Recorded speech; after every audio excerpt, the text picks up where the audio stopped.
Initial hearing थी जो कि आज अबू असनात जुल्करनैन साहब ने जिसकी समाअत की।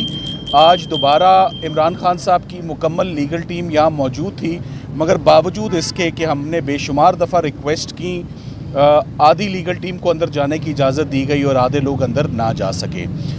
तो सबसे पहला तो जो हमारा एतराज़ है और बहुत ये एक इम्पॉर्टेंट एतराज़ है वो इन प्रोसीडिंग्स के ऊपर है कि कोई इसका जवाज़ नहीं बनता कि ऑफिशियल सीक्रेट्स एक्ट की प्रोसीडिंग्स इस जेल में अटक के अंदर उनकी प्रोसीडिंग्स की जाएं, जो कि आप जैसे कि जानते हैं कि इमरान खान साहब को वैसे भी यहाँ से ट्रांसफ़र किया जा रहा है अडियाला जेल में, जिस पे इमरान खान साहब का अपना मौक़िफ़ ये है कि जेल जेल है मेरे लिए, चाहे वो अटक हो या अडियाला हो, उससे उनको कोई फ़र्क नहीं पड़ता।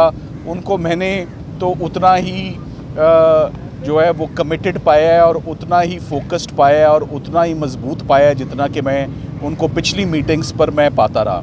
सबसे इम्पॉर्टेंट बात जो ऑफिशियल सीक्रेट्स एक्ट के हवाले से हम करेंगे कि खान साहब तकरीबन 150 मरतबा मुख्तलिफ़ अदालतों के पास पेश होते रहे, बावजूद इसके कि उनको बेशुमार सिक्योरिटी खदशात जो थे वो लायक थे। उनके जान पे भी हमला हुआ वज़ीराबाद के वाक़े में, मगर उसके बावजूद रोज़ाना के हिसाब से लाहौर हाई कोर्ट हो, इस्लामाबाद हाई कोर्ट हो, वो पेश होते रहे और उनकी सिक्योरिटी के थ्रेट को किसी ने उस पर कान नहीं धरे और उसको कोई इम्पोर्टेंस नहीं दी गई कि एक वो फॉर्मर प्राइम मिनिस्टर थे, वो इंटाइटल्ड थे सिक्योरिटी के लिए, और उनके ऊपर डेथ थ्रेट्स भी जो थी वो उनको थी और उन पर एक हमला भी जो है वो हुआ जिसमें वो ज़ख्मी रहे तकरीबन 2-2.5 माह।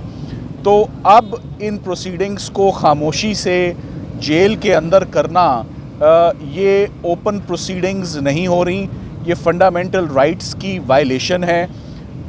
होता ये है कि किसी भी मुल्ज़िम को जिस पे कोई इल्ज़ाम हो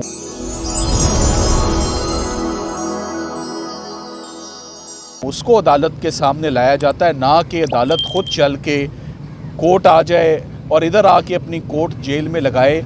ये बिल्कुल मुनासिब बात नहीं है।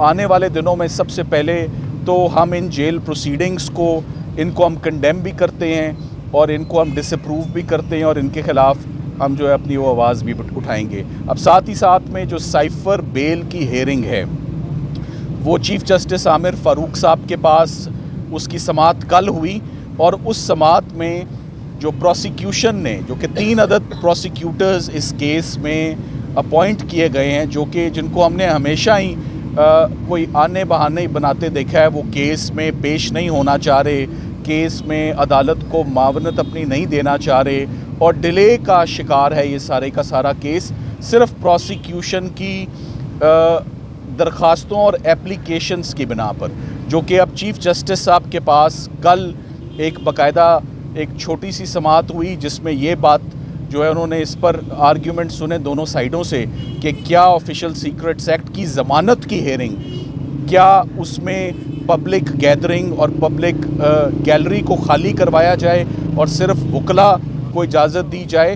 तो इसमें कोई ऐसा सेंसिटिव मटीरियल नहीं है, कोई नेशनल सिक्योरिटी का मामला नहीं है, कोई खुदा न खास्ता वो जो ऑफिशियल सीक्रेट्स एक्ट में जो बातें लिखी हुई हैं वो गद्दारी के ऊपर बातें हैं, वो एस्पिनाज के ऊपर बातें हैं, वो स्पाइंग के ऊपर बातें हैं, वो उन बातों का दूर दूर तक खान साहब से कोई ताल्लुक़ नहीं है। मैं साथ ही साथ आपको ये बताता चलूँ कि इस वक्त मां सवाए साइफ़र केस के इमरान खान साहब की और किसी और मुकदमे में उनकी इस वक्त गिरफ़्तारी नहीं है। तो जैसे ही ये पोस्ट अरेस्ट बेल उनकी ग्रांट हो जाती है इस केस में, जिसमें हम बहुत पुरुमीद हैं, तो खान साहब इंशाल्लाह उनकी रिहाई जो है वो मुमकिन है और बजाय इसके कि उनको ट्रांसफ़र किया जाए यहाँ से अडियाला, मेरा ख़्याल है यहाँ से उनको ज़मान पाक शिफ्ट कर दिया जाए तो वो बेहतर है, क्योंकि इस मुकदमे में कुछ नहीं है। और ये बड़े अफसोस की बात है कि फ़ॉरेन मिनिस्टर को और फॉर्मर प्राइम मिनिस्टर को एक बहुत ही सीरियस, बहुत ही ये ग्रेव ऑफेंस है, ये उतना ही ग्रेव है जितना आर्टिकल 6 है, जितना सेडिशन है, जितना म्यूटनी है, कि आपने उनको ऑफिशियल सीक्रेट्स एक्ट की वायलेशन, और ऑफिशियल सीक्रेट एक्ट का तो जब अपने बेल में अपने आर्ग्यूमेंट्स शुरू करेंगे तो ये उसी वक्त ये बात सामने आ जाएगी, क्योंकि मुनासिब नहीं है कि मैं सोशल मीडिया के आगे ऑफिशियल सीक्रेट्स एक्ट के हक़ाइक़ रखूं। मगर मैं आपको सिर्फ ये बता सकता हूं कि ऑफिशियल सीक्रेट्स एक्ट का दूर दूर तक किसी भी तरह आप इसको स्ट्रेच कर लें, उसकी एप्लीकेशन इमरान खान साहब के ऊपर और फॉरेन मिनिस्टर के ऊपर नहीं होती। ये बड़े सीजनड, बड़े एजुकेटेड, बड़े रिस्पॉन्सिबल स्टेट्समैन और एक्सपीरियंस्ड इन्होंने, शाह महमूद कुरैशी साहब भी पहले भी बहुत दफ़ा वो फॉरेन मिनिस्टर रहे। तो ये तमाम का तमाम जो मुकदमा बना है, ये सिर्फ़ और सिर्फ इसका मकसद एक है कि तोशा खाना में उनकी ज़मानत के बाद किसी तरीके से उनकी कस्टडी को, जुडिशल कस्टडी को प्रोलॉन्ग किया जाए और उनको घर ना जाने दिया जाए। मासिवाय इसके मुझे इसका और कोई जो है वो इसका कोई जवाज़ जो है वो नहीं बनता। साथ ही साथ में साइफ़र की क्वाशिंग भी जो है वो इस्लामाबाद हाई कोर्ट वो मूव की हुई है जुमेरात के लिए, वो भी फ़िक्स्ड है। इमरान खान साहब की ये आपको मालूम होगा कि जितनी अबूरी ज़मानतें थीं इस्लामाबाद की, कुल 9 अबूरी ज़मानतें थीं, जिस पे उनकी इस्लामाबाद हाई कोर्ट के डिविजनल बेंच ने मुकम्मल आर्ग्यूमेंट सुनने के बाद फ़ैसला महफूज किया हुआ है। वो रिवीजन पिटिशंस बहुत जल्द उनका फ़ैसला आने वाला है और हम उम्मीद करते हैं कि जैसे honourable supreme court of Pakistan ने अल-कादर ट्रस्ट में वापस इमरान खान साहब की तमाम ज़मानतें बहाल की थी, वैसे ही इस्लामाबाद हाई कोर्ट भी उनके फंडामेंटल राइट्स और उनका जो राइट है कि वो अपनी बेगुनाही हर मुकदमे में सेपरेटली इंडिपेंडेंटली साबित करें, वो उसी तरह वो तमाम की तमाम ज़मानतें हम उम्मीद करते हैं कि वो वापस ट्रायल कोर्ट्स को भिजवाई जाएंगी, जिनका के मेरिट्स पर फ़ैसला होगा। और भी उन्होंने मुख्तलिफ़ इशूज़ पे बात की, उसके लिए मैं उमैर न्याज़ी साहब को, जो हमारे लीगल टीम के हेड हैं, मैं उनसे दरख्वास्त करूँगा कि वो आपसे कुछ। अच्छा जी, मुख्तसर से 3 चीज़ें हैं जो खान साहब ने कन्वे की हैं। खान साहब का सबसे पहले था कि ओपनली बाहर बता दिया जाए कि एक इम्प्रेशन दिया जा रहा है जो पब्लिक में डील का, मुशाहिद हुसैन साहब की भी स्टेटमेंट आई, उस चीज़ की खान साहब ने मुकम्मल तरदीद की है। ये क्यों किया जा रहा है? बुनियादी तौर पे ये नवाज़ शरीफ के बयानिया, जो उसने एक शुरू में एंटी एस्टैब्लिशमेंट बयानिया रखा था, उसको ज़िंदा करने की कोशिश की जा रही है। दिखाया जा रहा है कि शायद कोई नवाज़ शरीफ एक एंटी एस्टैब्लिशमेंट आदमी है जो कि जर्नैलों का एहतसाब मांग रहा है, जो कि जजों का एहतसाब मांग रहा है। हालांकि इसमें कोई हकीकत नहीं है। एक शख्स जो डील बना के इस मुल्क से फ़रार हुआ है, वो दोबारा डील के ज़रिए दोबारा आना चाहता है, और वो उस वक्त तक नहीं आएगा जब तक ज़मीनी हक़ाइक़ उसके मुताबिक नहीं हो जाएंगे। जहाँ तक खान साहब की ज़ात का ताल्लुक़ है, उनकी डील सिर्फ़ और सिर्फ अवाम के साथ है, राब्ता भी अवाम के साथ है, और वो अवाम की सपोर्ट से ही वापस आएंगे। उनकी दोबारा से डिमांड वही 90 दिन के इलेक्शन वाली है कि 90 दिन में फिल 4 इलेक्शन होनी चाहिए, आइनी मुद्दत के तहत होनी चाहिए। अवाम जिसको अपना मैंडेट दे वो आके मुल्क के मसाइल को हल करे।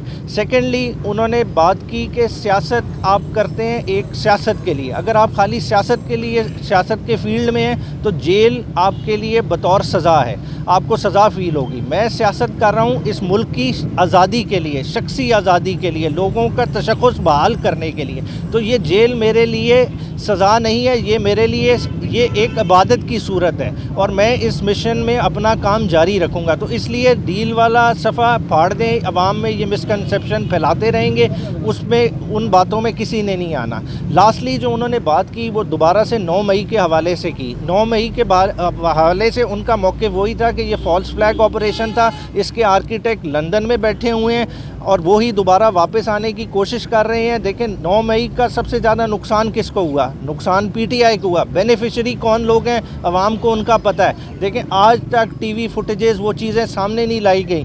PTI का वर्कर पाबंदे सलासिल है, औरतों की बेलें उन्हें रात को फिर उठा लिया गया, बच्चों तक को नहीं बख्शा गया, इबाद का बेटा हो गया, बाकी सारों के साथ जुल्म और सितम की दास्तानें की अरूज पे पहुंच गई। तो 9 मई का फिर से दोबारा कहा गया कि उसकी जुडिशल इंक्वायरी होनी चाहिए, थॉरो प्रोब होना चाहिए। हम कोई फॉल्स नैरेटिव किसी की फेवर में नहीं बनने देंगे, जो भी ज़मीनी हक़ाइक़ हैं वो सब के सामने आने चाहिए। इन चीज़ों पे जी बात हुई। शुक्रिया। Thank you sir.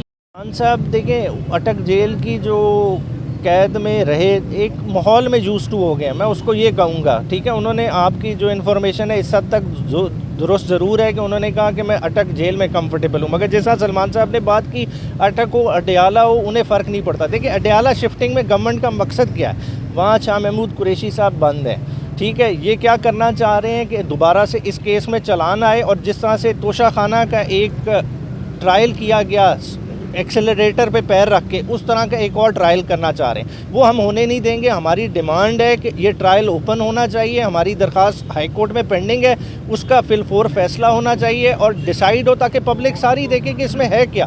बेसिकली देखें, प्रेजुडिस किसको कॉज हो रहा है? हमें कह रहे हैं कि नेशनल सिक्योरिटी को कॉम्प्रोमाइज़ किया है। एक मुल्क आपकी सालमियत को ललकार रहा है, आपको एब्सोल्युटली नॉट का कहने को की सज़ा दी जा रही है। आपने उस मुल्क के एम्बेसडर को बुला के डिमार्श इशू किया गया, उसकी आपको FIR की सूरत में सज़ा दी जा रही है। तो ये सारे पहलू हैं जो आवाम के सामने रखने ज़रूरी हैं, इसलिए इसका ओपन ट्रायल हो। शुक्रिया, बहुत शुक्रिया।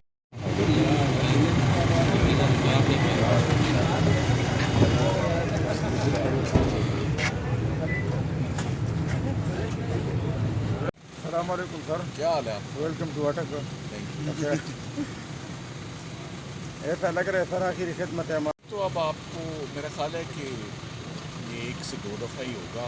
वैसे अब ज़मानत हो जाएगी खान साहब की इंशाल्लाह। मेरा ख्याल है इसी हफ्ते उनकी ज़मानत पे बहस हो जाएगी और जैसे ही वो बहस होगी, जब ज़मानत हो जाती है तो फिर जोर भी टूट जाता है केस का।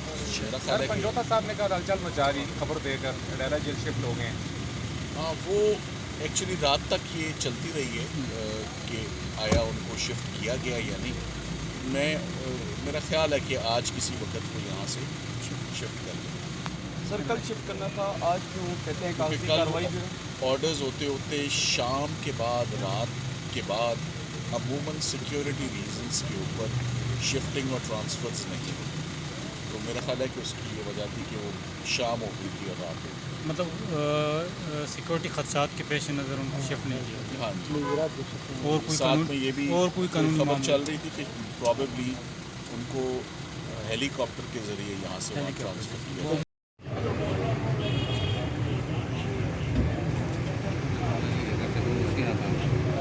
हाँ